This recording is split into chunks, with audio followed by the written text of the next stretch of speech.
Hello everyone, welcome back to my channel. চলে আসলাম তোমাদের কাছে দারুণ একটি ঘটনা নিয়ে। ঘটনায় যাওয়ার পূর্বে সবাইকে বলবো, আজ হচ্ছে আমাবস্যা। কাল বিকেল 4টে পর্যন্ত আমাবস্যা আছে। তোমরা জানো আমার প্রচুর কাজ, যার জন্য আমি তোমাদের ঘটনাটা কিন্তু ঠিক আগের দিন মানে ফ্রাইডে, হ্যাঁ ফ্রাইডে নাইটেই আমি ঘটনাটা শ্যুট করে রাখি। যাই হোক, ঘটনাটা আমি রেকর্ড করে রাখি। এবার আমি ঘটনায় যাই, বেশি কথা বলে সময় নষ্ট করব না। সবাইকে একটা করে বলবো, লাইক করে দিও যারা এখনো পর্যন্ত ভালোবেসে চ্যানেলটাকে সাবস্ক্রাইব করনি, করে পাশে থেকো। আমরা জানবো এক ডোম ভাইয়ের ছেলের জীবনের অভিজ্ঞতা। আজকের ঘটনাটাও আমি তোমাদের কথা দিতে পারি বেশ ভয়ের, বেশ ভয়ের, তোমরা নিজেরাই বলবে। একজন ডোম দাদা ভাই খুব দুঃখের সহিত ঘটনাটা আমাকে শেয়ার করেন। অ্যাকচুয়ালি উনি পড়াশোনা জানেন না। ওনার পাশের বাড়ির একটি ছেলে সে ঘটনাটা ওনার মুখের, ওনার জীবনী আমাকে লিখে পাঠায়। বলে, যদি দিদিভাই আপনি আমার এই জীবনের সত্য ঘটনাটা তুলে ধরেন, তাহলে হয়তো অনেক মানুষ অনেক কিছু শিখতে পারবে, জানতে পারবে, সাথে অনেকের অনেক কিছু বোঝা হয়ে যাবে। হ্যাঁ, যেরকম আমরা দেখবে কেউ মারা গেলে হিন্দু শাস্ত্র মতে একটা জিনিস প্রচলিত আছে, সেটা হচ্ছে, ধরো কেউ মারা গেল, তুমি ঘাটে উঠলে, তখন তার বাড়ির আত্মীয় পরিজন যারা থাকে তাদের কিন্তু যেই বস্ত্র পরে তারা ঘাটে গেছে সেগুলো কিন্তু খুলে ঘাটে দিয়ে সাদা লাল পাড়, মহিলা হলে শাড়ি আর পুরুষ হলে ধুতি পরে, স্যান্ডো গেঞ্জি পরে বাড়ি ফিরতে হয়। যদি নিজের কোনো লোক মারা যায়, নিজের হলে, হয়তো পাড়াপড়শি কেউ মারা গেছে তাহলে সেই নিয়মটা না, যদি নিজের কেউ মারা যায় তাহলে কিন্তু ঘাটে উঠলে এটা করতে হয়। আজকে আমাদের ডোম ভাইয়ের জীবনের একটি ঘটনা তোমাদের শোনাবো। একটি ঘটনাই বলছি, কিন্তু একটি ঘটনার মধ্যে অসংখ্য ছোট ছোট ঘটনা আছে যেগুলো একদম বাস্তব। আমাদের ডোম ভাই বলেন, আমার 34 বছর লাইফ কাটে এই ডোমের কাজে।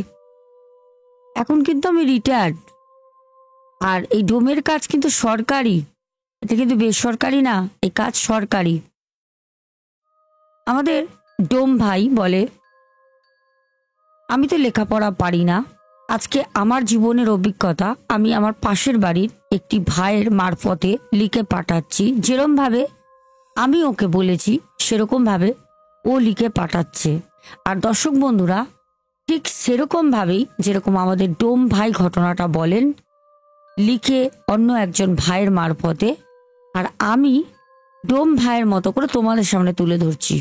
ডোম ভাই বলেন, ধরেন হঠাৎ কোনো একটা ডেড বডি আসলো, আমাদের তো ছুটে যেতে হয়, আমাদের ঘি মাখানো থাকে, বাড়ির লোকই করে, আমরা তো কাছে থাকি, আমাদের নানা রকম কাজ তো থাকে। ডোম ভাই বলেন, অনেক এরকম দেখেছি, টাকা পয়সা সোনা দানা জীবিত যতদিন ছিল আমার আমার খাও খাও মারামারি করে তাকে জ্বালিয়ে পুড়িয়ে ছারখার করে দিয়েছে। শ্মশানে এসে তার শেষ কাজের সময় অনেক কান্নাকাটি, অজ্ঞান হয়ে যাওয়া, দাঁতে দাঁত লেগে যাওয়া, অনেক কিছু দেখি। এমনও দেখেছি বাবা মারা গেছে, ছেলে এসছে, বৌমা এসছে, কিন্তু ছেলে বৌমা যে কাপড় ছেড়ে যেতে হয় ঘাট থেকে, তারা কাছা নেবে তো, কিন্তু বৌমা শাড়ি খুলবে না, দামি শাড়ি, সেটা ঘাটে কোনো মতে তোমার বাবার জন্য দিয়ে যেতে পারবো না, সামনে বলছে। ডোম ভাইয়ের এগুলো জীবনের অভিজ্ঞতা। ছেলে ধুতি এনে পরে নিল, কিন্তু বৌমা কিন্তু সেই দামি তাঁতের চওড়া পাড় জড়ি দেওয়া সেই শাড়ি পরেই বাড়ি ফেরে। এরকম আমরা অনেক দেখেছি। কিন্তু এইগুলো করা, নিয়ম না পালন করা, এগুলো কিন্তু সব ওইখানে লেখা হয়ে রয়েছে। সব ফল ভুগতে হবেই হবে। এবার আমি ঘটনাটায় ফিরি। ঘটনাটা কিন্তু অ্যাকচুয়ালি এটা না, এটা হচ্ছে কিছু মানুষকে একটা শিক্ষা তুলে ধরা। অনেক মানুষ এখন এত ফাস্ট জেনারেশন ছুটছে, এখন এগুলো কেউ মাথায় রাখে না, কেউ পালনই করে না, ভাবে দূর মারা গেছে আবার কি, কিচ্ছু হবে না।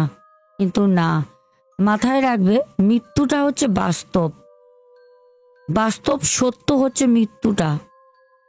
সবাইকে মরতে হবেই, যার জন্ম আছে তার মৃত্যু আছে। আমাদের ডোম ভাই বলে, ম্যাডাম আমি যে ঘটনাটা বলবো এই ঘটনাটা সত্যি ভয়ঙ্কর একটি ঘটনা। আমরা যতই সরকার থেকে একটা টাকা পাই, তবুও যখন ডেড বডি শ্মশানে ওঠে, আমরা তখন মদ খাওয়ার জন্য তাদের কাছ দিয়ে 200-500 আমরা চেয়ে নিই। আর যারা মৃতদেহ সৎ কাজ করতে আসে তারা কিন্তু হাসি মুখে দেয়। কিছু কিছু মানুষ থাকে যারা মানে একদমই 1 টাকাও দিতে চায় না। আমরা বুঝতেই পারি আমাদের থেকেও এরা গরিব, ঠিক আছে চলো। তো যখন ডেড বডিটাকে, এখন তো সব জায়গায় চুল্লি হয়ে গেছে, ইলেকট্রিক চুল্লিতে দিয়ে দেয়, অনেকে আবার কাঠেও পোড়ায়, তখন অনেক সময় যে খাটে করে নিয়ে আসা হয়, যদিও এখন সবই গাড়ি করেই দেহ আসে, মৃতদেহের এখন শেষ যাত্রা গাড়ি এসে গেছে, কাঁচ দিয়ে ঘেরা, তাতেই আসে। কিন্তু তবুও তবুও কিছু কিছু ডেড বডি আসে যারা এখনো কাঁধে চেপে সন্তানের, ভাইয়ের, এরকম আসে।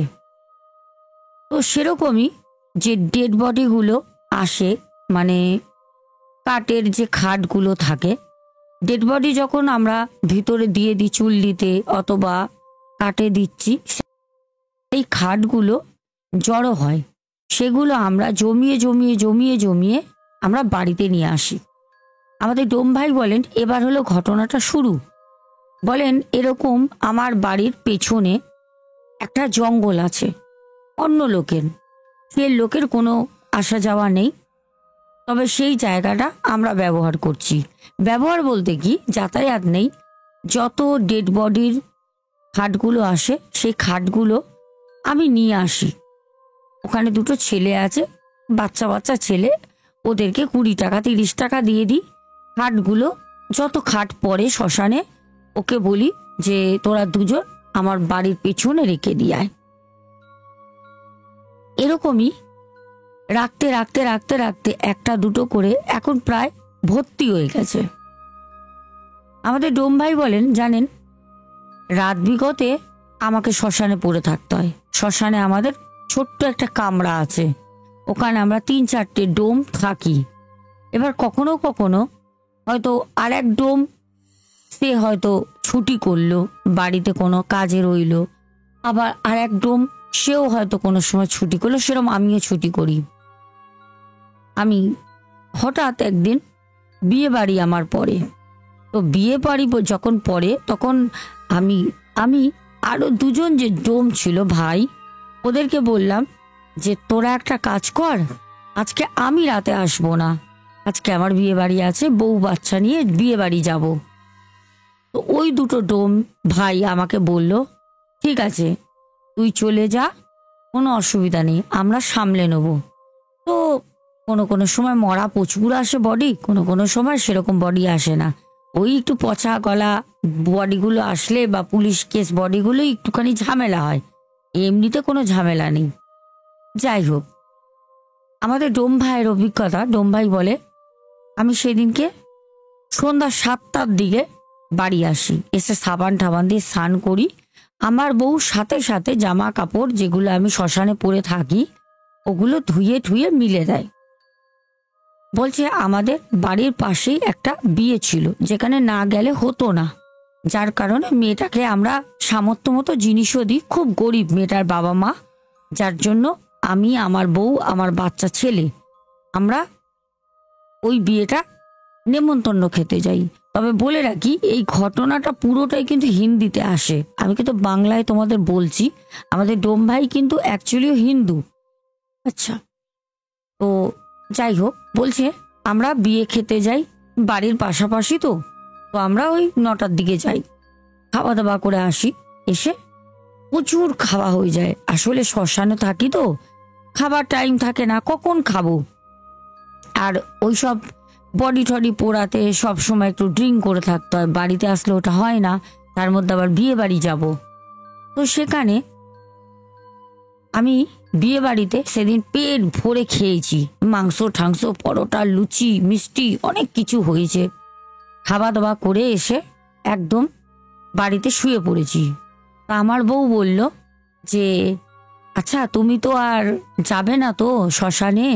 আমি বললাম না, ওই 2 ডোম ভাইকে বলে এসছি কালকে সকালে যাব। তখন আমার বউ বলল ভালো করেছো, তাহলে তুমি শুয়ে পড়ো। আমি তখন কিন্তু শুয়ে পড়ি। আমার বউ বলল আমি গা ধুতে যাচ্ছি, গরম লাগছে। আমাদের ডোম ভাই বলে আমি শুয়ে কিন্তু ঘুমিয়ে পড়ি, কারণ বিছানা তো পাই না, পাকার হাওয়াও ঠিক পাই না, পেট ভরে খাওয়াও হয় না, কখন খাবো? একটু খেতে বসলেই এই চল বডি এসছে ডাকছে, চলে যাই, গেলে তো 2 টাকা ইনকাম হবে। এরকম করে তো এই আরামটা পাই না, সেদিনকে পেয়েছি। খাওয়া দাওয়া করে ভালো করে এসে শুয়ে পড়েছি, কখন যেন আমার চোখটা লেগে যায়, আমি ঘুমিয়ে পড়ি। আমার বউ কিন্তু আমার পাশে তখন এসে শুইনি।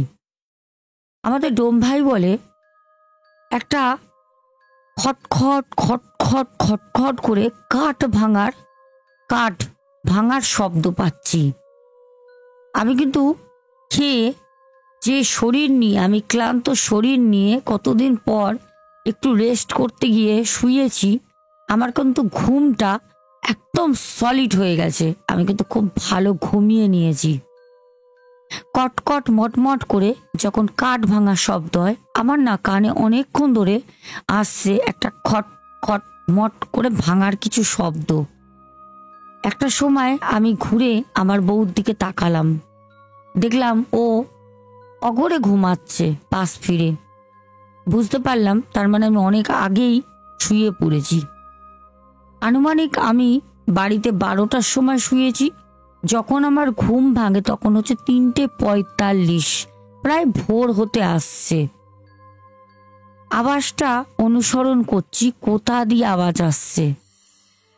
বুঝতে পারলাম যে আমার বাড়ির পেছন দিক থেকেই একটা কাঠ ভাঙার শব্দ আসছে। এবার আমাদের বাড়িটা ডোম ভাই বলে একটা বস্তি এলাকায়, চারপাশে যেরকম বস্তি এলাকা হয় ঠিক সেরকম। তো আমি মনে মনে ভাবলাম হয়তো আমি এগুলো নিয়ে আসি শ্মশান থেকে, পুড়িয়ে কটা কাঠ, পুড়ালে মানে কাঠ বিক্রি করলে কটা আমি টাকা পাবো, ছেলেটার হাত খরচা চলবে। আমার কাঠ কেউ ভেঙে চুরি করে নিয়ে যাচ্ছে।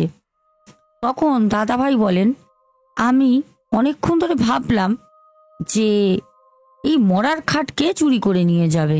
আবার ভাবলাম হ্যাঁ, যদি আমি আনতে পারি বিক্রি করার জন্য, তাহলে আমার মতো কেউ তো নিয়েও যেতে পারে, সেও বিক্রি করবে। ওই জন্যই আমি আসার সময় রাত্রেবেলা দেখলাম খাট মনে হচ্ছে একটু কম কম, এরম মনে হয় বাড়িতে থাকি না, প্রত্যেক দিনই মনে হয় চুরি করে নিয়ে যায়, নালে কেউ জ্বালানি করে। তো তখন আমাদের ডোম ভাই বলে আমি ওই তখন 3:45-50 আমি উঠে দরজা খুলে আমি আমার বাড়ির যে পেছনে জঙ্গল, ওই জঙ্গলের কাছে যাই, হাতে কিন্তু আমার টর্চ আছে। আমি যখন জঙ্গলের কাছে যাই তখন কাঠ ভাঙার কটমট কট করে শব্দটা আরো জোরে হচ্ছে, কিন্তু আমি যদি টর্চ মারি তাহলে তো সে পালিয়ে যাবে। আমি তাকে হাতে নাতে ধরতে চাই যে সে কে কে চুরি করে, তার মানে আজকে আমি দেখছি বলে, নালে ও প্রায় চুরি করে। বিবি আর বাচ্চা থাকে, ওরা তো ঘুমায়, ওরা তো বেরোয় না, আর বাইরে বেরোনোর প্রয়োজন হয় না, তাহলে পারে এরকম আমার অনেক চুরি হয়। এই ভেবে আমাদের ডোম ভাইয়ের হাতে টর্চ ছিল, টর্চ জ্বালায়নি পাছে চোর পালাবে। উনি ওই জঙ্গলের ভেতর দিয়ে এক পা এক পা এক পা করে ঠিক যেখানে ওই খাটগুলো রেখে রেখে রেখে রেখে মরার খাট রেখে পাহাড় হয়ে গেছে, ওইখানে উনি পৌঁছাচ্ছে। যখন ওইখানে যাবে তার আগে একটা পেয়ারা গাছ আছে, ওই পেয়ারা গাছের গোড়ায় দেখছে, মানে গোড়া থেকে উনি দাঁড়িয়ে দেখছে যে ওই খাটের ওপরে কেউ একজন মাথায় ন্যাড়া, চুল নেই, বসে আছে। তখন দাদা ভাই ভাবছে, আরে চোরটা একদম উপরে উঠে গেছে, আমি এই মরার খাট এনে এনে পাহাড় করে দিয়েছি, আর ও এত রাতে ওর উপর উঠে গেছে। আরে ভাই কি বোকা, চুরি করবি তো নিচে দিয়ে টেনে টেনে নিয়ে যা, ওপরে উঠে নাকি চুরি করছে, আরে পড়ে মরবি। এটা হচ্ছে আমাদের ডোম ভাই, কিন্তু ওই পেয়ারা গাছের গোড়া দিয়ে দাঁড়িয়ে ওইদিকে দেখছে আর ভাবছে। আর দেখছে কিরকম, ধরো অনেকক্ষণ ধরে যদি তুমি দাঁড়িয়ে থাকো একটা উঁচু জায়গায়, আর কেউ যদি নিচ থেকে দেখে যে চাঁদের আলোটা আছে, সেই চাঁদের আলোতে ওই যেরকম দেখা যায় যে একটা কালো কিছু অবয়ব ওখানে আছে, তো তখন আমাদের ডোম ভাই ভাবছে মানুষটা ওখানে বসে রয়েছে, মানুষটা কে, আজকে আর একটু কাছে যাই, মুখটা যদি দেখে নিই কালকে সকালে ওর বাড়ি গিয়ে ঝামেলা করব। এই মনের ভাবনা নিয়ে যখন পেয়ারা গাছের গোড়া দিয়ে বেরিয়ে আর একটু এগিয়ে টসটা যখন ওই দিকে উদ্দেশ্য করে ফেলে, বলে কোনো মানুষ না, একটা পোড়া, অর্ধ পোড়া, সে কি বিকট তার দৃশ্য, খাটের উপর পা মেলে বসে আছে, আর ও ওই যে খাটটাকে মট করে যেন মনে হচ্ছে হাড় ভাঙছে, দু হাত দিয়ে ভাঙছে, কোনো ব্যালেন্স নেই, এরকম করে পা ঝুলিয়ে বসে রয়েছে। আর রোগা পাতলা, মানে ওর গায়ে শুধু কঙ্কালটা রয়েছে, হালকা চামড়া উপর দিয়ে পুড়ে গেছে। তখন এই দৃশ্য দেখে দাদা ভাই ছুটতে ঘরে গিয়েই বলছে, বিবি ওঠ, বিবি ওঠ। যখন তার বউকে ডাকে, তার বউ উঠে বলছে, এ কি হয়েছে, তুই ডাকছিস কেন? ডোম ভাইরা বলেছে, আমরা তুই তাকারি করে কথা বলি, বস্তি এলাকায় থাকি তো, আর আমরা ছোট থেকেই এরকম, আমার বাবাকেও দেখেছি মাকে তুই তুই করে বলতে, আমার মাও বাবাকে তুই তুই করেই বলতো, তো আমরা এরমই কথা বলি, আমরা হিন্দুস্তানি ডোম। এবার সব থেকে বড় কথা হচ্ছে, তো তার বিবি উঠে তখন বলছে, তুই চিল্লাচ্ছিস কেন, ছেলেটা পাশের ঘরে শুয়ে আছে, কি হয়েছে, তুই ভয় পেয়েছিস, চল কি দেখেছিস। ডোমের বউর আবার বিশাল সাহস, ডোম তো আর যাবে না, ও যা দেখেছে আর যাবে না। এবার ডোমের বউ কি করেছে, টানতে টানতে হাতে, এক হাতে টর্চ, এক হাতে হচ্ছে ডোমের হাত ধরেছে, টানতে টানতে বাইরে নিয়ে গেছে। ডোম তো সেই কাঁপছে, ডোম বলছে, আমার হাত তুই ছাড়বি না, আমার হাত ধরে রাখবি, আমার ডর লাগছে। তখন ডোমের বউ বলছে, আমি আছি, তুই ডরছিস কেন, হ্যাঁ কেন ডর লাগছে, তুই চল আমার সাথে। যাই হোক, যখন নিয়ে গিয়ে টর্চ মারে তখন দেখে কিচ্ছু নেই ওখানে, ওই উপরে যেখানে দেখে গেছে কিচ্ছু নেই, কিন্তু যখন নিচে টর্চ মারে তখন দেখছে সে নিচে ঠিক যেরকম ভাবে গুচ্ছি মেরে একদম বুড়ো বয়স্ক লোকরা বসে থাকে ওরকম ভাবে বসে আছে, আর তাকিয়ে রয়েছে ডোমের দিকে। ডোমের বউ কিন্তু ডোমের আগে, কিন্তু তাকিয়ে রয়েছে ডোমের দিকে। তার চোখগুলো পুরো সাদা মণি, পুরো সাদা, কালো কোনো অংশ নেই, সাদা একটা কঠোর। সে কি বিকট দৃশ্য, এই দৃশ্য দেখে ওইখানে তার বউই কিন্তু অজ্ঞান হয়ে যায়, ডোমের বউ। ডোম কিন্তু ভীতু না, ডোম কিন্তু ভীতু না, সে মরা পোড়ায়, সে শ্মশানে মরা পোড়ায়, সে কখনো ভীতু হতে পারে? ডোমের বউ ভয়তে ওই দৃশ্য আর ওই চোখ দেখে ওখানেই জ্ঞান হারায়। তারপর যখন চিৎকার চেঁচামেচি হই হই শুরু করে, তখন আশেপাশের লোক তো সকালে অনেকে ওঠে, সব কেউ রাস্তা পরিষ্কার করতে যায়, ম্যাথরের কাজ করে, নানা রকম সব বস্তি বলছি না, সবাই সকাল সকাল অনেকে ওঠে, তো সবাই তখন ছুটে আসে। তখন বলছে, সব কি হয়েছে ডোম ভাই, কিয়া হুয়া কিয়া হুয়া, আর ওখানে সব ওই ডোম ভাইকে ডোম ভাই বলেই ডাকতো। তখন डोम भाई सबाई के बोले, देखिए मेरा साथ रात में ऐसा ऐसा हुआ है, मैं तो घर में नहीं रहती हूँ, मैं आज आई थी पड़ोसी के घर में विवाह था, তখন সবাই বলে হ্যাঁ তুই তো এখানে থাকিস না, তখন বলে এই এবার তখন পাশের আশের যারা লোক ছিল ওই বাড়ির, তখন তারা বলে যে हाँ हाँ हम भी रात में ऐसे आवाज हमारे घर में भी आता है। ওই কটমট করে কাঠ ভাঙার ওই শব্দ নাকি তারা অনেক আগে থেকেই পায়। তার মানে ঘটনাটা এখানে বোঝা গেল কি জানো, এই যে মরা মানুষের যে খাটগুলো নিয়ে আসে, এই খাটগুলো নিয়ে আসা তো উচিত না, এই খাটগুলো কিন্তু পুড়িয়ে দিতে হয়, কারণ শেষ সময় ওই খাটে চড়ে যে মারা গেছে সেই মৃতদেহটা যাচ্ছে, তার মধ্যে কিন্তু তার একটা এনার্জি লেভেল থাকে, এনার্জি একটা থাকে।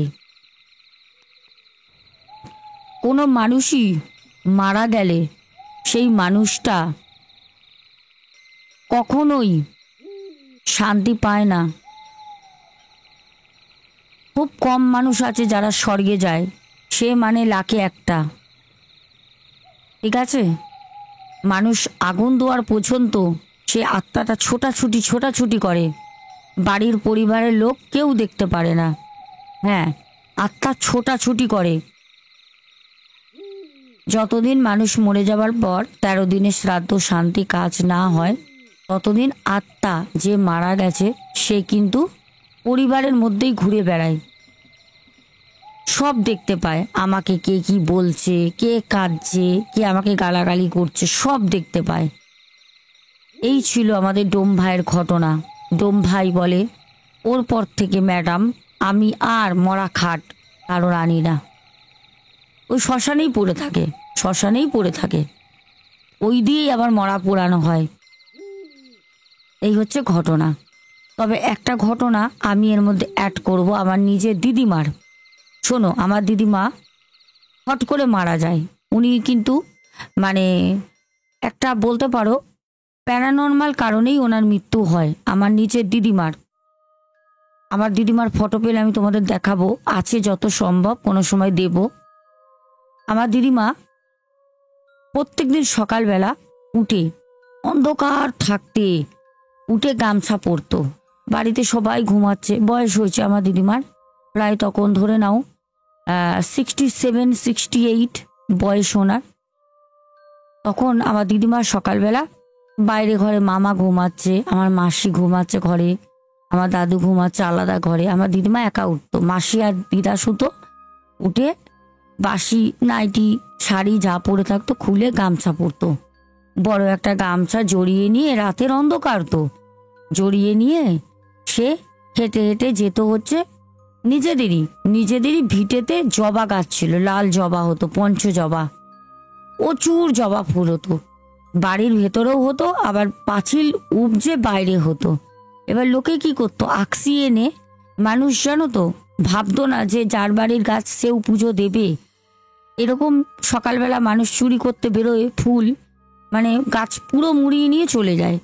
তো আমার দিদিমা যেহেতু বাড়িতে সিংহাসন পুজো পার্বণ করতেন, কালী মা ছিলেন, তারা মা ছিলেন, তার জন্য আমার দিদিমা সকালবেলা আগে বিকালবেলা তুলতো কুড়ি। একজন কেউ সন্ন্যাসী বাবা বলেন কুড়ি তুলবি না, অ্যাকচুয়ালি এটা কিন্তু শিক্ষার বিষয়, হয়তো তোমরাও অনেকে জানো না, কুড়ি কখনো কিন্তু তুলবে না। অনেকে দেখবে আগের দিন কুড়ি তুলে জলে রেখে দেয়, ক্যারি ব্যাগের প্যাকেটের মধ্যে রেখে দেয়, ফুটে যাবে সকালে পুজো দেবে। কুড়ি কিন্তু তুলতে নেই, কুড়ি তুললে কিন্তু অভিশাপ পাও, যারা কুড়ি তোলো ফুলের তারা কিন্তু অভিশাপ পোড়াও, কুড়ি কখনো তুলবে না। যাই হোক, তার একটা প্রসঙ্গ আছে, জানতে চাইলে পরে বলবো, এখন নালে অনেক বড় হয়ে যাবে, ঘটনাটা বলি।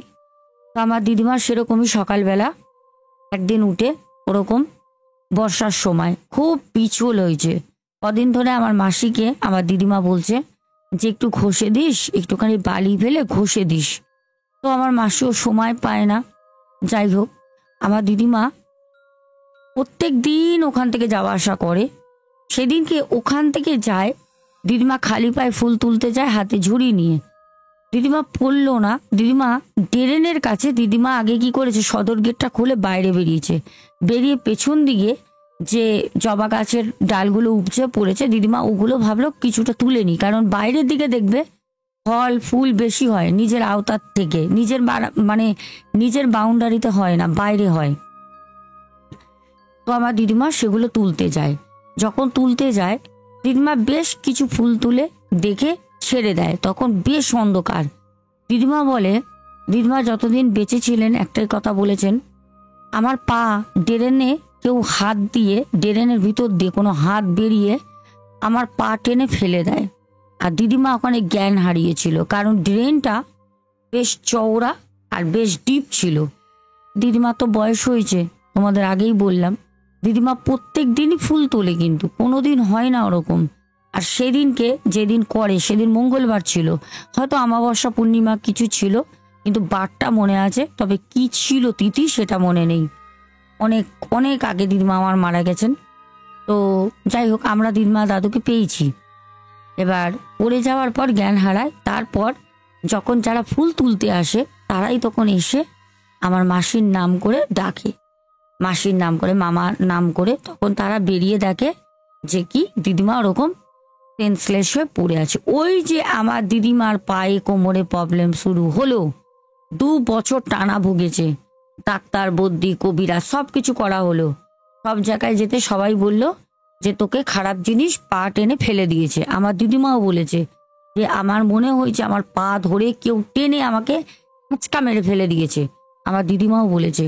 কিন্তু ওই যে মানুষ কেউ বিশ্বাস করে কেউ করে না। যাই হোক, তারপর আমার দিদিমা, তখন আমি এখানে ছিলাম না, আমি তখন বাইরে ছিলাম আমার বারাসাতের বাড়িতে, মানে বুঝতে পারছো ভূতের বাড়িতে দত্তপুকুরে। তারপর আমার দিদিমা যখন মারা যায়, এবার বলি 13 দিনে যে কাজটা হয়, তো কিছু একটা মনোমালিন্য হয় আমার, মানে মামাদের সাথে আমার মায়ের। আমার মা হচ্ছে বড়। তো আমার মা তখন বলল যে একটা কাজ কর, তোরা তোদের মতো কাজ কর, যা লাগে আমি দিয়ে দেবো, আমি আসবো না, আমি মায়ের কাজ গঙ্গায় গিয়ে করে আমি বাড়িতে ব্রাহ্মণ ডেকে রান্না করে আমি খাইয়ে দেবো। তো সবাই বলল যে কেন? তারপর বললো ঠিক আছে, তোর যেটা ভালো। মানে একটা ঝামেলা অশান্তির সৃষ্টি হয় কোনো একটা কিছু নিয়ে। কিন্তু যেই দিন শ্রাদ্ধ শান্তি হয় মৎস্যমুখী, সেদিনকে আমার মাসি আসে সকালবেলা। আসতে আমার মাসির সাথে তো কিছু হয়নি মায়ের, তো এসে বলছে দিদি দেখ মায়ের কাজ, তুই বড় মেয়ে, তোকে তো খুব ভালোবাসতো। আমার মাকে আমার দিদিমা খুব ভালোবাসতো। তো বলছে যে তুই না গেলে হয়। তখন আমার মা মানা করতে পারিনি, যতই হোক মায়ের শেষ কাজ তো। তো তখন আমার মা যায়। আর সেই দিন আমিও এসেছিলাম, নেমন্তন্ন ছিল যে এরকম একটা শোকের দিন, যতই হোক। তো আমিও যাই, আর প্রিন্সও যায়, প্রিন্সের বাবা যায়, আমার বাবা, সবাই আমরা সপরিবারে যাই। দিদিমাকে মালা ঠালা দিলাম, মা তো যা দেওয়ার আগে দিয়েই দিয়েছে। তারপর আমরা ওখানে ওই কোনো রকমের খাওয়া, নিজেদের লোকের শ্রাদ্ধ বাড়ি কি খাবো ভাই, কোনো রকমে একটুখানি জাস্ট অন্ন মুখে দেওয়া, একটু শুক্তো খাওয়া, আমার শুক্তোটা ভালো লাগে। এই খেয়ে আমাকে আর বাবাকে, আমার বাবাকে আমার মা বলল যে অনেকটা মাছের মাথা রয়েছে, এই মাছের মাথাটা বাড়ি নিয়ে যা। আমার মাসি সেটা আমার মাকে বলে যে যেখানে অনুষ্ঠান বাড়িতে হচ্ছিল এখানে ফ্রিজ নেই, আবার বাড়িতে রাখতে যাবে বা কার বাড়িতে দেবে, ওখান থেকে বাড়িটা বেশ দূরে। তা বলল যে সোনা তো যাচ্ছে ওর বাবার সাথে, ওদেরকে দিয়ে দে, তোদের ফ্রিজে রেখে দে, তুই রান্না করে খেয়ে নিস, অনেকগুলো মাথা আছে মাছের। তো আমার মা বলল যে বাবাকে, বলল আমার বাবাকে যে তুমি এটা মেয়ের সাথে নিয়ে চলে যাও। তো ভালো কথা, আমি প্রিন্সকে নিয়ে আমার বাবা আমি আসি। যখন আসছি তখন না প্যাকেটটা শুধু, মানে কি বলবো তোমাদের, মাছের প্যাকেটটা কালো একটা চিন কাগজে ছিল, বাবা ঝুলিয়ে নিয়ে আসছে। প্যাকেটটা না শুধু হাওয়া নেই, একটা ফটফট ফটফট করে আওয়াজ হচ্ছে। তো বাবা বারবার করে বলছে কি রে, প্যাকেটটা কি ছিঁড়ে যাবে নাকি? আমি বললাম মাছ তো জ্যান্ত না, এরকম নড়ছে কেন? তো আমরা কথা বলতে বলতে এসছি, বাবাও তো গুরুত্ব দেয়নি, আমিও তো গুরুত্ব দিইনি। এবার আমার বাবা বলছে যে হঠাৎ গেটে, আমি তোমাদের বলছি আমার গা কাটা দিচ্ছে, বলছে হঠাৎ বাইরের গেট খুলেছে, আমাদের সদর গেটটা বাইরের গ্রিলের, তোমরা যে আওয়াজ শোনো প্রায়, ওই গেটটা লক করা ছিল। খুলে যখন ঢুকছে এই ঘরের গেট খুলবে, তখন না ঠিক দেখবে মরা অনুষ্ঠান বাড়িতে, যে মানে মরা কেউ মারা গেলে অনুষ্ঠান বাড়িতে, মানে শ্রাদ্ধ বাড়িতে একটা অদ্ভুত স্মেল বেরোয়। বিয়ে বাড়িতে আলাদা স্মেল বেরোয়, অন্নপ্রাশনের বাড়িতে আলাদা স্মেল বেরোয়, কিন্তু শ্রাদ্ধ শান্তির বাড়িতে যাবে যখন, তখন দেখবে একটা কাঁচা কাপড়ের একটা কিরম মারের একটা আস্তে আস্তে কিরম গন্ধ বেরোয়। যারা যারা আমার কথার সাথে বুঝে রিলেট করতে পারছো আমাকে অবশ্যই কমেন্টে জানাবে, অবশ্যই জানাবে। বিয়ে বাড়িতে যেরকম একটা একটা সুন্দর সুগন্ধি বেরোয়, একটা খাবার প্রতি একটা আগ্রহ থাকে বা কিছু, বিয়ে বাড়িতে কিন্তু তুমি যদি কোনো মানে মারা গেছে তার শ্রাদ্ধ খেতে যাও, দেখবে সেখানে কিন্তু খাবারের গন্ধর সাথে সাথে একটা অন্য স্মেল ছাড়ে। এটা লক্ষ্য করে দেখেছো কিনা জানি না, না করলে আমার সাথে মিলিয়ে নেবে কথাটা। তো আমার বাবা বলছে কি হলো, এরকম একটা দেখ, যেরকম তোর দিদিমার কাজে গেলাম ফিরছি, যেরকম ওই মানে ভাড়া বাড়িটায় যেরকম গন্ধ বেরোচ্ছিল শ্রাদ্ধর একটা এরকম একটা মানে ধুতি ধুতি পড়লে একটা কাঁচা মারের যে গন্ধ, ওই গন্ধটা ঘরের এখানে মম করছে। তখন আমি বাবাকে বলছি, হ্যাঁ বাবা আমিও পাচ্ছি। এইবার বিশ্বাস করবে না, মানে আমার বাবা ওই মাছটাকে নিয়ে ঘরে নিয়ে গিয়ে ফ্রিজে রেখে দেয়, মাছটাকে ফ্রিজে রেখে দেয়। তোমরা কেউ বিশ্বাস করবে না, আমার বাড়িতে সন্তোষী মাও আছে, জানো তো, জীবিত সন্তোষী মা। আমার এই সাইডে সন্তোষী মা, ওই সাইডে আমার বড় মা। সন্তোষী মা এই সাইডে, আমাদের ঘরের গেট এই সাইডে, একদম এই যে আমার ঘরের গেট, ঠিক আছে। এবার আমরা যখন ঢুকে, আমার বাবা তো রেখে দিয়েছে ওখানে, মাছটা নিয়ে গিয়ে রেখে দেয় ফ্রিজের ভিতর। আমি ছেলেকে নিয়ে এসে বিছানায় বসি, আমার বাবা হট করে ওই ঘর থেকে এসে বলছে যে কি হলো, ঘরের মধ্যে জলকে ছেটালো, পুরো মিরাক্কেল, এটা কোনো অলৌকিক ছাড়া কিচ্ছু না, পুরো মিরাক্কেল। যেরকম চৌকাটে আমরা গঙ্গার জল ছিটাই না, যেরকম চৌকাট টপ টপ টপ টপ ডপ ডপ করে জল একটা ভেজে, ওই রকম সারা ঘরে জলের ছিটা। আরে ভাই, গরম খাকা করছে রোদ, না আছে বৃষ্টি না আছে কিছু, তাহলে ঘরের মধ্যে জলকে ছিটালো, জলকে ছেটালো। আমাদের বাইরে ছিল সজনা গাছ, খুব খারাপ সজনা গাছ, জানো তো, সজনা গাছে জিন থাকে। সজনা গাছ ছিল আর পিয়ারা গাছ ছিল।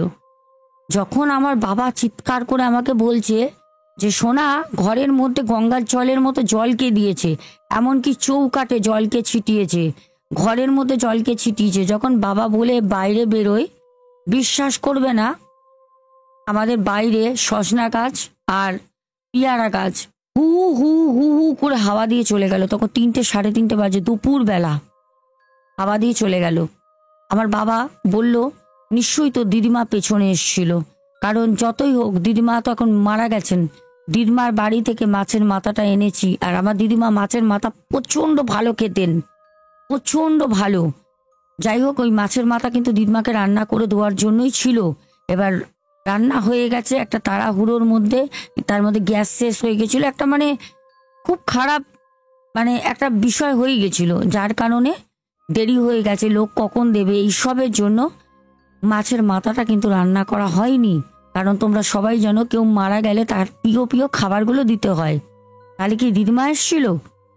সেই জিনিসটা আমরা শিওর করার জন্য আমরা এক ওজা বাড়ি, মানে আমার মা, আমার মাসি, আমার বাবা এরা যায় পরে, অনেক পরে, মাসখানিক পর।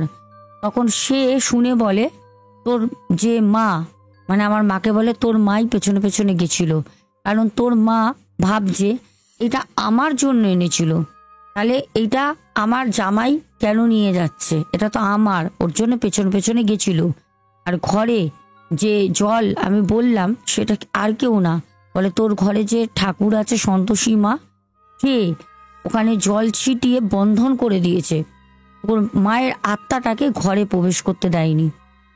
শোনো দর্শক বন্ধুরা, একদম বাস্তব ঘটনা বললাম, যাদের সাথে ঘটে না তারাই জানে, তারাই ব্যাখ্যা করতে পারে। আমি যে ঘটনাগুলো তোমাদের বলি একদম বাস্তব ঘটনা, আর এই ঘটনাটা আমার নিজের চোখের সামনে হয়, আমি নিজে সাক্ষী। তোমরা বুঝতে পারছো দিদিভাইয়ের খুব ঘুম পেয়েছে, এখন বাজে রাত 2:10। আমি তোমাদের জন্য ঘটনাটা রেকর্ড করলাম। তো চলো, কালকে আমার মানে আজকে আমার প্রচুর কাজ, ঘটনাটা আজকে দিচ্ছি যদি আগের দিন রাতে করা, কারণ আমাবস্যা আছে, প্রচুর চাপ থাকে, তোমরা জানো আমাবস্যায় অনেক মানুষের কাজ করতে হয়। অলরেডি বুকিং হয়ে গেছে 3 দিন আগে থেকে কাজগুলো। যাই হোক, আজকে আসবো, সবাইকে বলবো good night, tata, love you all. সবাই খুব ভালো থেকো। এখন রাত 2:10, আমি আর কমেন্ট আজকে পড়লাম না, প্রশ্নও রাখলাম না। আর কালকে অবশ্যই আবারও প্রশ্ন কমেন্ট সব নিয়ে চলে আসবো। এখনের মতো টাটা, চলো, গুড নাইট।